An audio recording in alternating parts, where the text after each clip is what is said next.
Today's reading is from the Rays of the One Light, Commentaries on the Bible and the Bhagavad Gita by Nayaswami Kriyananda. Living in the presence of God. Truth is one and eternal. Realize oneness with it in your deathless self within. The following commentary is based on the teachings of Paramahansa Yogananda. In the Gospel of St. Matthew, chapter 25, we read of a king, capitalized for the reference is to God, who welcomed certain devotees to the divine consciousness, saying, I was an hungered, and ye gave me meat. I was thirsty, and ye gave me drink. I was a stranger, and ye took me in. Naked, and ye clothed me. I was sick, and ye visited me.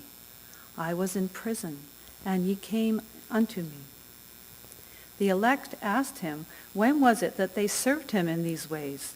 And the king answered, Verily I say unto you, inasmuch as ye have done it unto one of the least of these my brethren, ye have done it unto me. To see God as residing in every human being, as indeed he does, is to open oneself to limitless opportunities for serving him. Paramahansa Yogananda, in Autobiography of a Yogi, described a saint who lived in this consciousness as the greatest man of humility I ever knew. He described a seemingly chance encounter with this saint. Another day found me walking alone near the Hara railroad station. I stood for a moment by a temple, silently criticizing a small group of men with drums and cymbals who were violently reciting a chant. How undevotionally they used the Lord's divine name in mechanical repetition, I reflected. My gaze was astonished by the rapid approach of Master Mahashaya. How come you here, sir? The saint, ignoring my question, answered my thought. Isn't it true, little sir, that the beloved's name sounds sweet from all lips, ignorant and wise? He passed his arm around me affectionately. I found myself carried on his magic carpet to the merciful presence. If you would see God, watch for him everywhere. If you would hear his voice, listen for it in all sounds, and also in their supporting silences. If you would know God, seek his wisdom behind merely human knowledge. The Bhagavad Gita in the sixth chapter states, all who beholds my presence everywhere and all things dwelling equally in me, he never loses loving sight of me, nor I of him, through all eternity. Thus, through Holy Scripture, God has spoken to mankind. Om, Om, Om.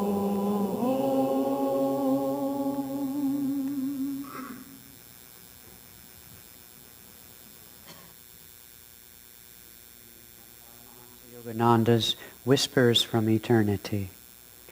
O eternal fire, thou art the little soul flames rising through the burner of cosmic manifestation. Each human being is but one flame, separate seeming from all others, and also from thy universal source of power. Thou dost appear many, finite, limited, small or large, but ever divided, shooting up as separate entities through the pores of living organisms. But thou alone art that one, eternal flame. All things other are but thy multifarious appearances.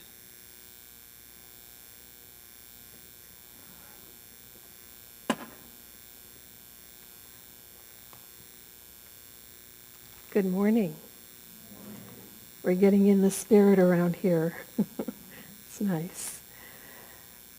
There's a famous story, I think one of the most famous, of St. Francis, called What is Perfect Joy, that many of us are familiar with, but I wanted to approach it this morning from a slightly other point of view.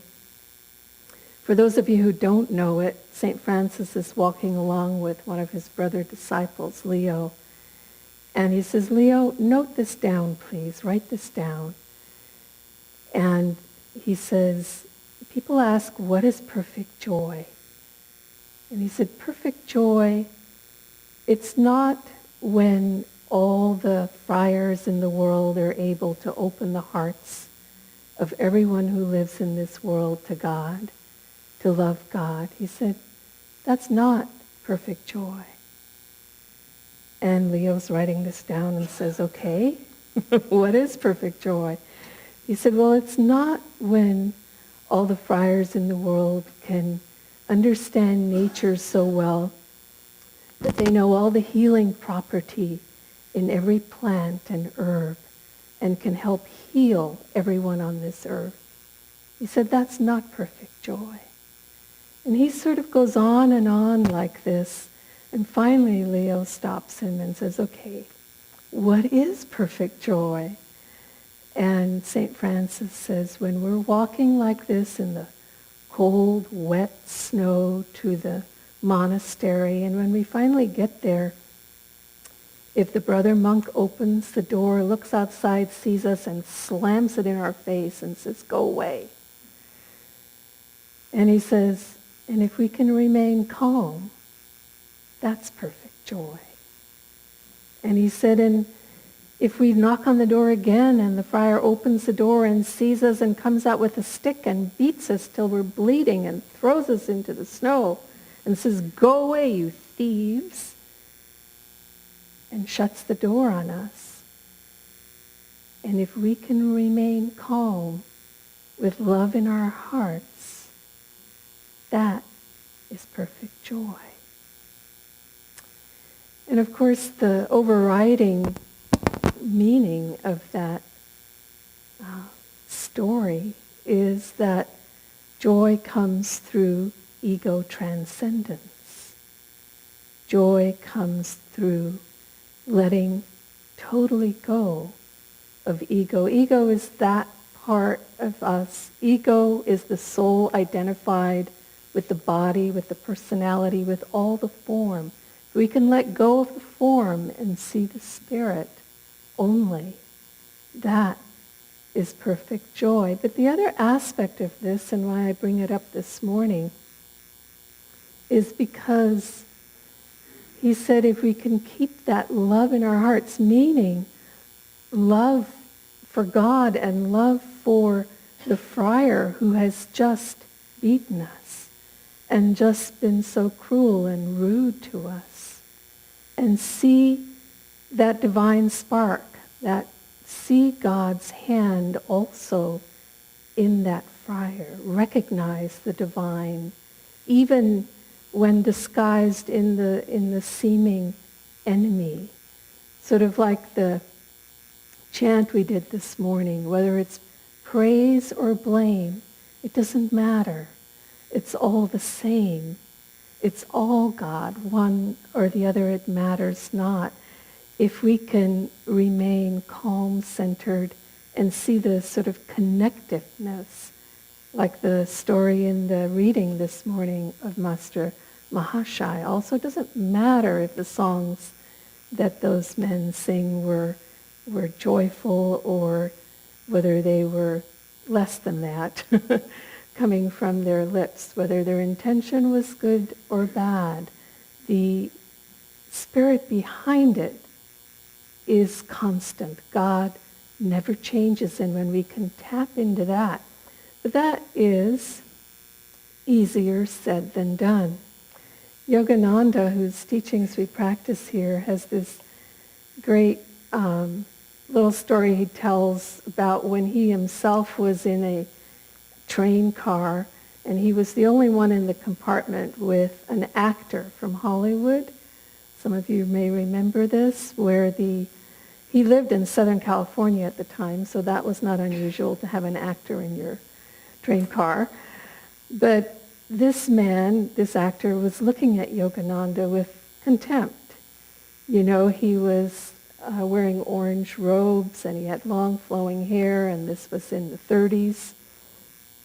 And And his face was sort of contorted with judgment and contempt, staring at Yogananda. And Yogananda was happily looking out the window at the scenery and such. And finally he turned to this man and he said, "Why are you looking at me with this distorted face? What are you thinking?" And this man, indignant, says, "You don't have the right to ask me what I'm thinking," and he started to get up and walk out of the train car. And Yogananda said, with the loving hand of a mother pulling back a child, he sort of grabbed him by the hand and pulled him down, and the man sat back down. And he said, "I want to tell you something." He said, "It was just an accident of birth that I was born as a Hindu and you were born as an American actor." He said, "Moreover," the man sort of started to calm down a little bit. He said, "Moreover," Yogananda said, "you have to remember we're all a little bit crazy." And this actor wasn't ready to call himself crazy yet, so he started to sort of react again. And Yogananda said, "Hear me out a minute." He said, we tend to gravitate to the people who are a little bit crazy just like us. So we can't see that we're crazy because we're with other people that have the same kind of craziness. But as soon as we meet somebody who has another kind of craziness, then we can see our craziness really well, and their craziness too. He said, so we're all a little bit crazy. And at that point, the actor just laughed, he loved that one. And then Yogananda said, "Now, I'll do a wager with you. If you can convince me that acting will bring me true happiness and joy in this life, I will follow you and become an actor." He said, "But if I can convince you," and then he had some little phrase in there, paraphrasing won't do it justice, but something like, "This will be a lifelong blessing to you, an eternal blessing to you." I mean, he was essentially meeting this guy and, going to help him spiritually forever.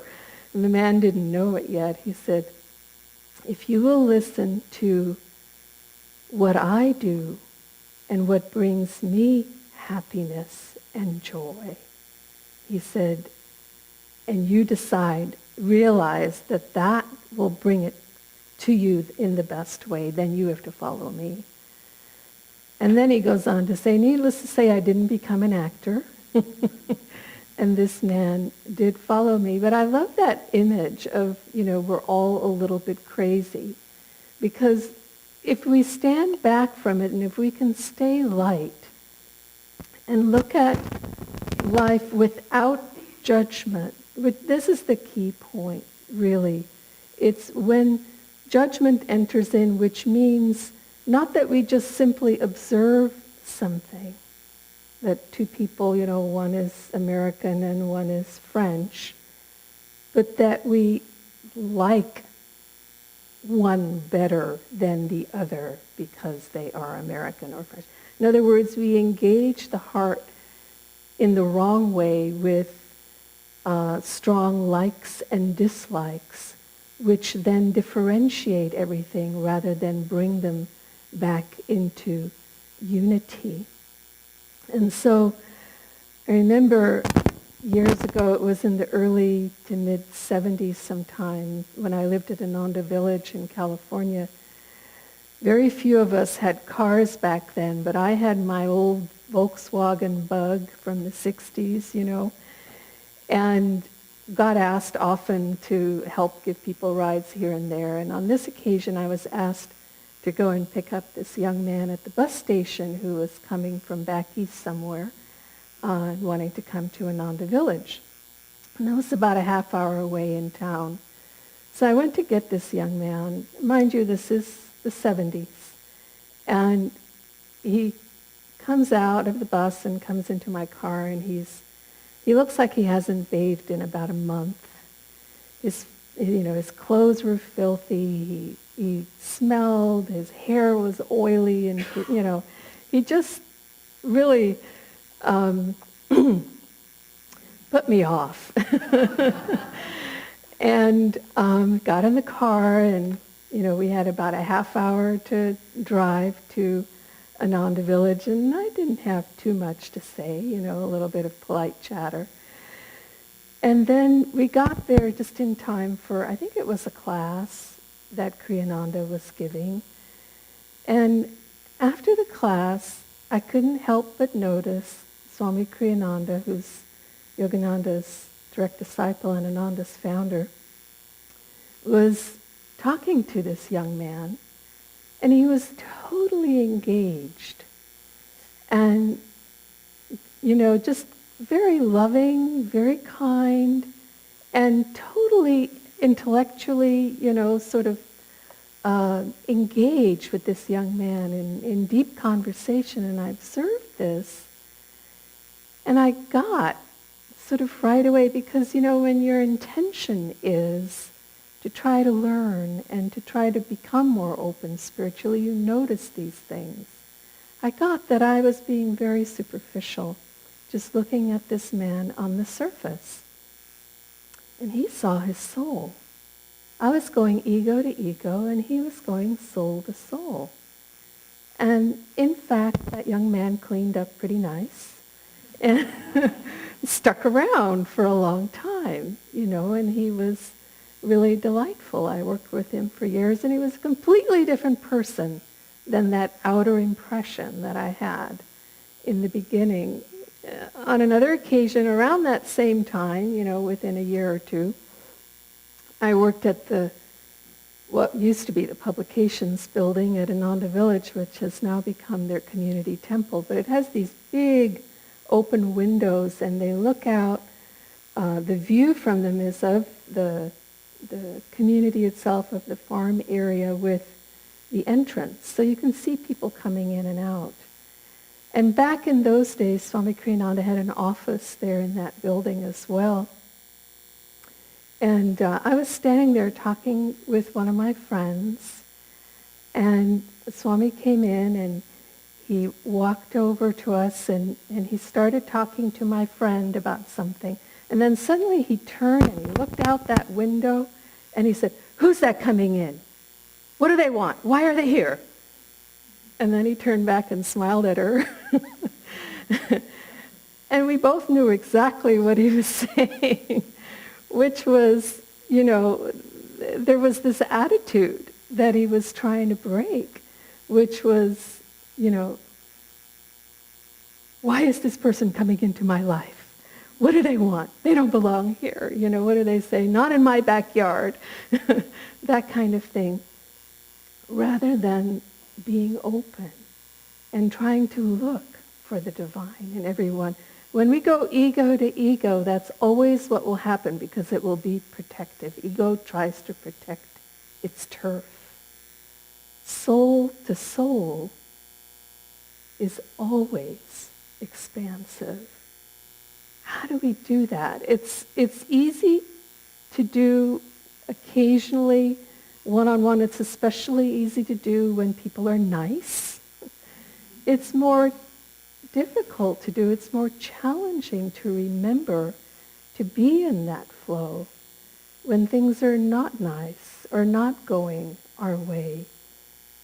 And so we need non-attachment, which comes from, time and distance are helpful to that. Can you remember that, things that were really, really challenging to you when you were a child, or a few years ago, or even a year ago, or a few months ago, with a little distance from it in time? It doesn't have quite the same hold on you. A little bit of a bird's eye view is extremely helpful. But we don't just get that for the asking. Meditation is a powerful tool to help us achieve that sense of time and distance and eventual non-attachment, the ability to introspect, the ability to be a little bit more objective or open, and open the heart, there is no time or space in God, and to the extent we're able to still the mind and heart in meditation, it gives us that kind of breather of time and space and distance that allows us to see things more from that bird's eye view. The heart is a key component of this because it's with an open heart and a willingness, as the affirmation said today, to be practical in that openness, in that loving, to actually serve someone who you maybe think you don't like that much. To actually put our love into action. That is where we learn to experience this transcendence, that the divine in them is the same as the divine in us. Riemann and I stay each year when we go to Frankfurt to do the book fair for the foreign rights with a couple of retired physicians. They are the parents of one of our ministers at Ananda in Assisi. And these people in Frankfurt, Germany, they're in their 80s now, but they're still very active with Physicians Against Nuclear War. They're very sort of, politically active against, for taking away nuclear weapons and so on. And one year, a few years ago, they said that summer they were part of a program that had a student from Israel and a student from Palestine stay in their home for the summer doing studies at the university. And watching, at first, sort of a timid relationship, and then watching with time all the barriers break down and the warmth and the friendship that developed. That's a life friendship now. Because they were willing to be together and open their hearts. They were well-intentioned people. It took a while with all the sort of childhood conditioning of the relationship they should not form. And they were able then to actually have the experience of each other's friendship and to see the similarities rather than the differences. So often, I really mean this, so often people come to Riemann or I and they're talking about, some difficulty that they're having with someone else. And all we have to do is, and what I encourage them to do, is to just sit with that person, one-on-one, because as soon as we do, it gets out of the mind and into the heart, and you're relating more on that level, and then understanding can come, and often you find out that it's just simply misunderstanding that brought about a situation, because we see the heart and we see that the intentions are basically good. And even if we don't agree, we can agree to disagree. Because you're looking at that person, soul to soul. The eyes are the windows of the soul, and we're able to relate more on that level. I know at Ananda Village, again, through the years with Swami Kriyananda, when he would sense that there were struggles like this, conflicts, he would always invite the people over to his home. And sometimes that wouldn't be the topic of the discussion at all, whatever the conflict was. It'd be something else. But there would be a real softening of feeling that would take place simply by being willing to interact and relate with the person or people that we're struggling with at the time.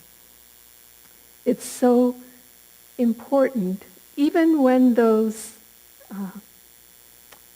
challenges come with people at a distance, or people that we have no ability to have a direct relationship with. If we practice that in our immediate lives, we begin to see that, okay, well, even that politician or that, whoever it is that we're upset about, they have a life too. And they are children of God just as we are children of God. They simply have a different way of expressing it, and we don't have to like it or dislike it. We can learn to respect each other. I remember seeing a movie recently of Mother Teresa. I was rewatching it, a documentary that was taken from her, done about her, but she was in it a lot years ago, maybe 20 years ago or so. And at one point, she had been given a building in which to take care of disabled children. It was in one of the South American countries, I don't remember which. And they'd been there for a number of years, and then the government decided they needed that building because they were creating a new shopping center that was, going to be all around it, and they wanted that to be part of it. And so this woman representing the government was meeting with Mother Teresa, and she was saying, why the reasons were they needed to do it. And Mother Teresa said, the children are very content here, and they're doing very well here, and moving them would be very disruptive. I think you should find another building. And this woman said, yes, but it would cost a lot of money because, and then she described all the reasons why. And the government needs to take the building back now, and we'll give you another building. And Mother Teresa said, I think that would be disruptive to the children. I think you should find another building for the shopping center. And, she was just quite clear and loving. Her tone of voice never changed. She wasn't angry. She wasn't judging this woman. But she also wasn't giving in. You know what I'm saying? So it's not about becoming a doormat or folding under wrong action if people are inappropriate or whatever the case may be. But it's about keeping that respectful, loving, listening attitude with one another. It's there's a story in India about a guru who one day was teaching his disciples, and he picked up a bunch of bricks and he started throwing them at the disciples. And they just scattered like ducks in front of a hunter, except this one devotee, this one disciple, and he picked up the brick and he thought, this has come from my guru. There must be a reason for this. I don't understand it, but there must be a reason. And so he brought the brick home and he placed it on his altar.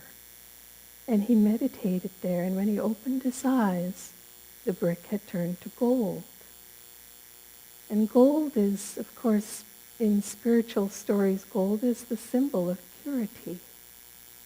And so there was a purification of the heart in that willingness to remain loving and understanding and open-minded for God's hand in all circumstances.